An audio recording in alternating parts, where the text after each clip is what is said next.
کا ایک ذکر ایسا ہے کبھی مت چھوڑنا، کتنی بھی مصروفیت ہو کبھی مت چھوڑنا، کبھی مت چھوڑنا۔ مولا کائنات کہتے ہیں کہ جنگ صفین میں مجھے اتنی مصروفیت تھی، بہت بھاگ دوڑ تھی جنگ صفین کے موقع پر، اس دن بھی میں نے اس ہما ہمی میں بھی یہ ذکر نہیں چھوڑا۔ وہ ذکر ہے 33 مرتبہ سبحان اللہ، 33 مرتبہ الحمدللہ، 34 مرتبہ اللہ اکبر۔ اس کو کہتے ہیں تسبیح فاطمہ۔ اس کے بارے میں روایت میں آتا ہے کہ جو اس ذکر کو پڑھتا ہے دنیا میں اس کے کوئی کام میں اس کو ناکامی نہیں ہوگی، ادھر مرے گا ایک قدم اس کا دنیا سے اٹھے گا، ادھر مرے گا ادھر دخول جنت کی سعادت نصیب ہو جائے گی، نامراد نہیں ہوگا یہ ذکر۔ اس لیے کبھی مت چھوڑنا اس کو۔ ایک کلمہ شریف سنا آپ نے، لا الہ الا اللہ محمد الرسول اللہ، اس کے بعد آپ نے تسبیح فاطمہ یہ سنا، پھر اس کے بعد سبحان اللہ وبحمدہ، سبحان اللہ العظیم وبحمدہ استغفر اللہ۔ میرے آقا فرماتے ہیں جو اتنا کہہ لے اللہ اس کو میزان بھر کے نیکی عطا فرماتے۔ اس کو بھی پڑھو۔ اسی طریقے سے اشہد ان لا الہ الا اللہ وحدہ لا شریک لہ، لہ الملک ولہ الحمد، یحیی ویمیت بیدہ الخیر وہو علی کل شیء قدیر۔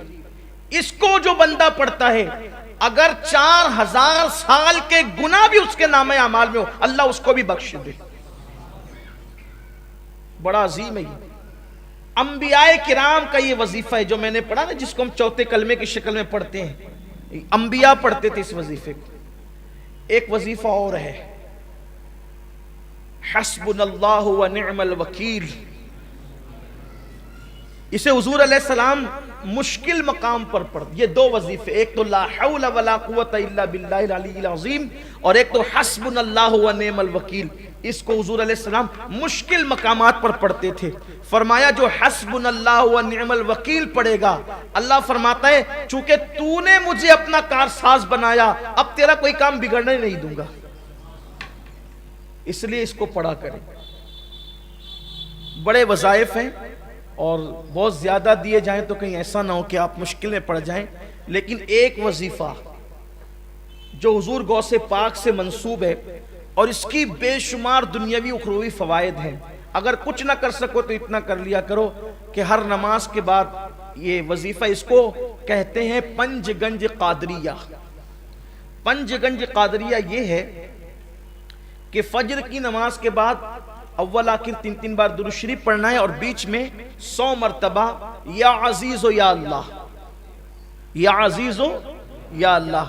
ظہر کے بعد 100 مرتبہ یا کریم و یا اللہ، عصر کے بعد 100 مرتبہ یا جبار و یا اللہ، مغرب کے بعد 100 مرتبہ یا ستار و یا اللہ، عشاء کے بعد 100 مرتبہ یا غفار و یا اللہ۔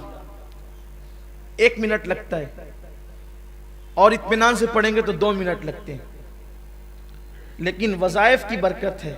یہ جو یا عزیز و یا اللہ پڑھتا ہے فجر کے بعد، جو کبھی ذلیل نہیں ہوگا نہ دنیا میں نہ آخرت میں۔ آپ کو ذلیل کرنے والے خود ذلیل ہو جائیں گے، آپ ذلیل نہیں ہوں گے، اس لیے کہ جو اللہ کو عزیز کہہ کے پکارے خدا اس کو کیسے ذلیل کرے گا۔ آزما کے دیکھ لیں، کبھی ذلت نہیں ہوگی، کبھی ذلت، آپ کو ذلیل کرنے والا خود ذلیل ہوگا۔ اس کے بعد یہ جو ظہر کے بعد یا کریم و یا اللہ پڑھا جاتا ہے، یہ پڑھنے والا کبھی روزی کے معاملے میں تنگ دست نہیں ہوگا۔ عصر بعد یا جبار و یا اللہ پڑھنے والا کبھی ظالم حاکم اس کو پریشان نہیں کر سکے گا۔ مغرب کے بعد یا ستار و یا اللہ پڑھنے والا کبھی لوگ اس کے عیب کی وجہ سے اس کے عیبوں کو اچھال نہیں سکیں گے اور اچھالنے میں کامیاب نہیں ہو سکیں گے۔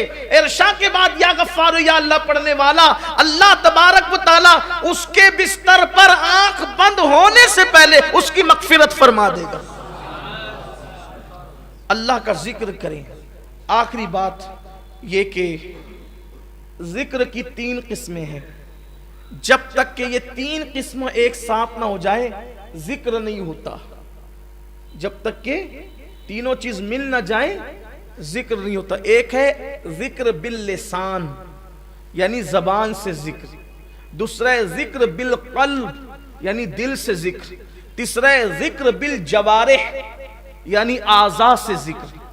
زبان اللہ اللہ کہے ذکر ہے، لا الہ الا اللہ کہے ذکر ہے، سبحان اللہ و بحمدہ سبحان اللہ العظیم کہے ذکر ہے، یا ستار یا اللہ کہے ذکر، یا غفار یا اللہ کہے ذکر ہے، لا الہ الا انت سبحانک انی کنت من الظالمین کہے ذکر ہے۔ لیکن زبان یہ سب ذکر کرے، اب دل میں یہ ہو کہ میرے اللہ میری اوقات کیا تھی کہ میں تیرا ذکر کرتا، تو توفیق نہ دیتا تو میں کب کرتا۔ یہ نہیں کہ ذکر کر رہا ہوں سب کو دیکھ رہا ہوں کہ کون کون دیکھ رہا ہے کہ میں ذکر کروں، میری حیثیت کیا، تو نہ چاہتا تو میری زبان پہ تیرا نام کیسے آتا۔ پھر یہ جو نعمتیں تو نے مجھے دے رکھی ہے تیرا کرم ہے، یہ جو دولت مند بنایا، عزت دی، لباس دیا، اولاد دیا، یہ دیا وہ دیا، اس پہ دل شاکر رہے، شکر کرے، زبان ذکر کرے، دل شکر کرے، یہ دو چیز ہو گئی۔